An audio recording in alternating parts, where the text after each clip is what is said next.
In the previous episode, you joined me as I set out to find the UK's cheapest bongo. But as we found out, this was easier said than done. The van I found was riddled of problems, full of rust, corrosion, holes in the chassis. The van wouldn't start, and clearly hadn't been moved in years. The closer I looked, the more and more problems I found, and I soon quickly realised that this wasn't going to be the camper van for me. But with these vans offering so much fun and having so much character, me and the family were desperate to try one. So, after searching the internet for hours, we head off to see if this one is going to be our next project.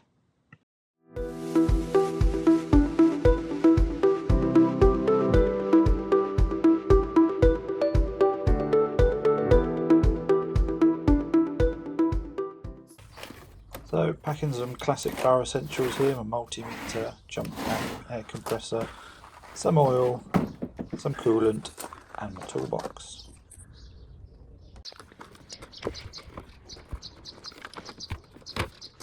Car's loaded, family's in. Let's head off and see how we get on. And off we go.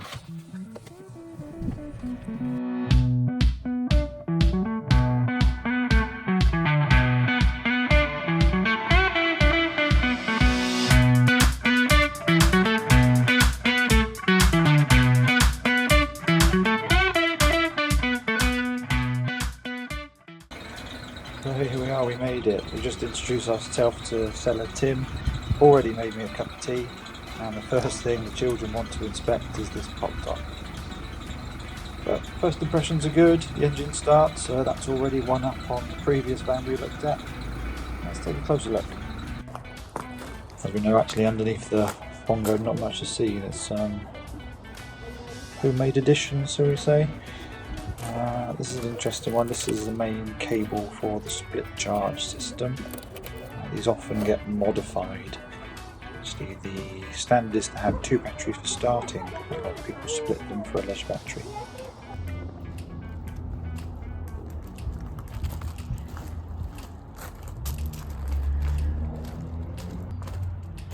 Children have made themselves at home, I see. In here all looks pretty standard. Not too much to call out here. Some rust on the outside. Around the back there's this homemade platform for sleeping and storage.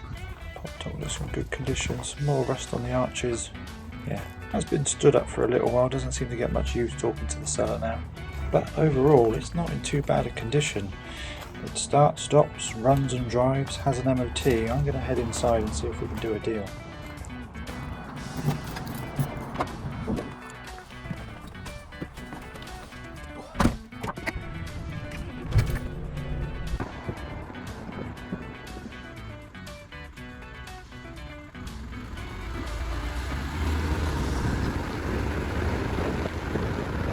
Well, hello. You join me on the first drive of the Bongo. Yes, the answer is we bought it. Now I'm driving home. Hopefully we don't break down. No, but so far so good. I'm fairly confident. Here we go. So first impressions. Well, really quite nice and easy. The steering extremely light, but yeah, overall it's very comfortable. Seats are nice and cozy. Does need a good clean up in here. Noticed quite a lot of mould here, there and everywhere. Just on the sun visors, bit of mould up there.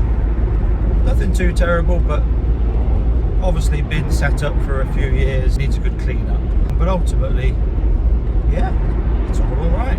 Accelerates well, put my foot down, drops down a gear, it picks up. Not expected to be taken around Castle Combe or the Nürburgring anytime soon, but it does exactly what you would expect it to do. Glad I went for this one. This is the 2.5 diesel. I understand that the 2 litre petrol, although I've never driven them, doing some research online, they do appear to be fairly underpowered, which is a bit of a shame. So I think this is the one to go for, really. But yeah, as I say, accelerates really well. There's no knocks, no bangs, no unwarranted squeaks or squeals. Brakes good. coming up to a roundabout now. We're just about to find out. Yeah, she stops. It's good.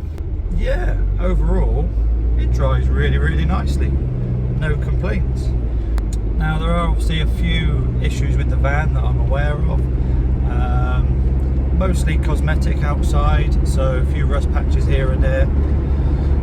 We'll look at addressing those in a future video.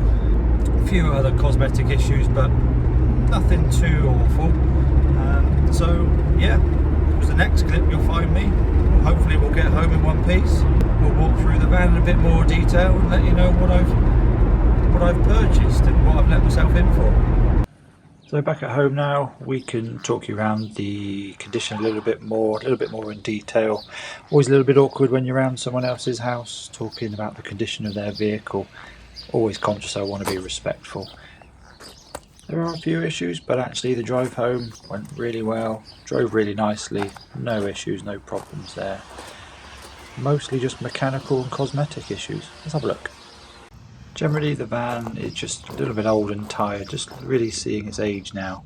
Needs a good clean. These rust spots, this is something that we can address ourselves in another video.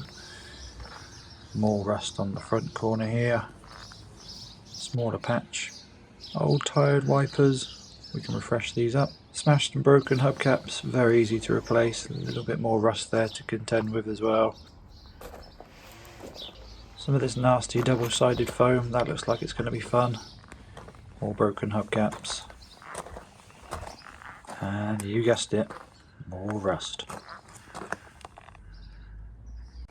Needs a deep clean up and above here.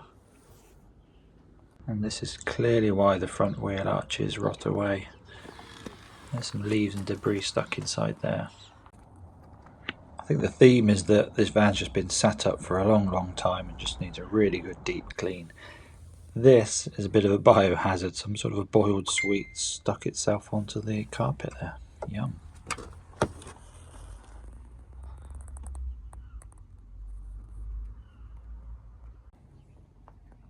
So tested battery's good, more corrosion up on the slam panel there. This battery, no good, reading actually under 10 volts, so need a replacement for that. And 50-mile drive home, checked the coolant, topped it up before we left, and the coolant's actually very good in there. No issues, not seem to be leaking any coolant, which is very common on these Bongos. This is something you've really got to keep a lookout for and keep an eye on. Pop that back on, all good.